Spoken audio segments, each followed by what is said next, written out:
सलीम भाई, सबसे पहले तो आपसे यही जानना चाहूँगा कि इतना काम आपने दोनों टीमों के साथ किया है। अगर पाकिस्तान की क्रिकेट के हवाले से बात करें तो सबसे पहले आपको इस वक्त जो हर तरफ से हमें दिखाई देता है कि डाउनफॉल आ रहा है, डिप आ रहा है, क्या गलतियाँ नज़र आती हैं आपको फ्रॉम द आउटसाइड इस वक्त देखते हुए?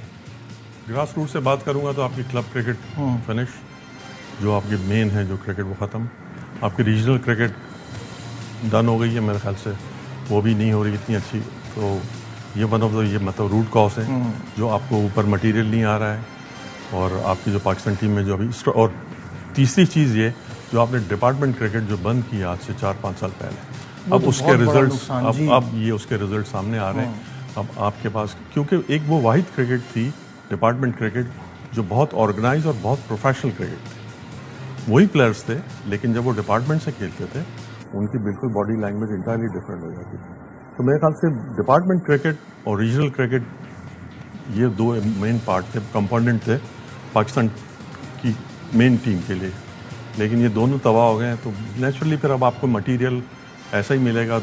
दो मैच खेलेगा एक प्लेयर, फिर दूसरा प्लेयर आ जाएगा, कंसिस्टेंसी नजर नहीं आएगी आपको अपनी टीम में, ना बॉलिंग में, ना बैटिंग में, ना किसी चीज में। और जो खेल रहा होता है आपको पिछला वाला याद आ रहा होता है कि ये इससे बेहतर था, यही चीज चल रही होती है। देखिए ना, अभी भी आपके पास जो 8-10 साल से जो पहले जिनके डेब्यू हो गए, वो अब तक अब जगह नहीं बना सके। जिस तरह से आप नवाज की बात कर लें, तलत की बात कर लें, ये अब तक अपनी जगह टीम में बना नहीं पाए। और अभी भी आप इन पे एक्सपेरिमेंट कर रहे हैं कि चले एक लास्ट मौका देते हैं कि अब इस सीरीज़ में कैसा करते तो नेक्स्ट सीरीज़ में इनको पिक करें।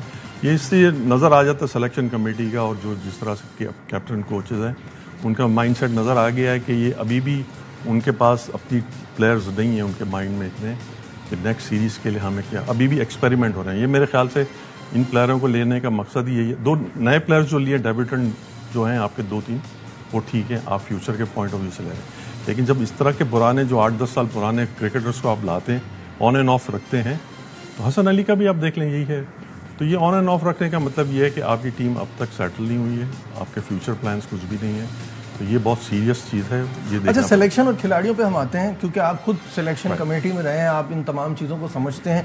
मुझे तो सबसे पहले ये लतीफ़ा समझ नहीं आया, और सारी दुनिया में ये पहली बार हुआ है कि टीम सेलेक्ट होती है तो टीम से ज़्यादा इस बात पे बात हो रही है कि सिलेक्शन करने कौन आया था, अनाउंस कौन करने आया था।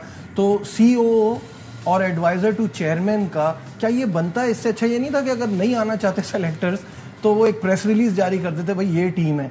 इनका आना और प्रेस कॉन्फ्रेंस करना, ये आपको सही लगा?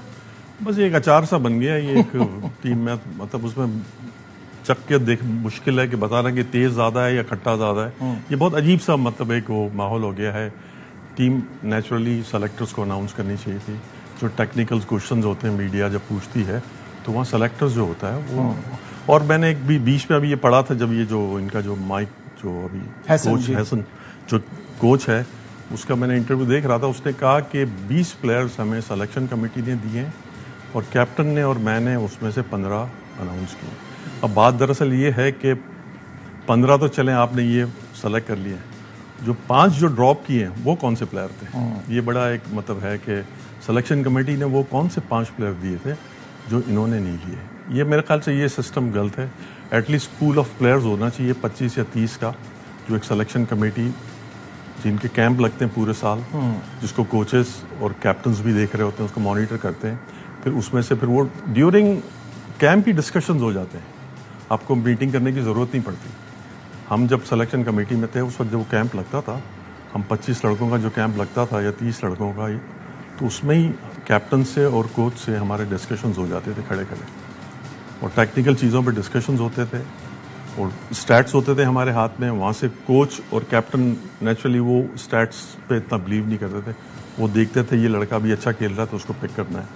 तो ये बहुत सारी ऐसी चीज़ें थी जिस पे आप डिस्कशन करते थे, आर्गूमेंट होते थे, आप टीम बन जाती थी।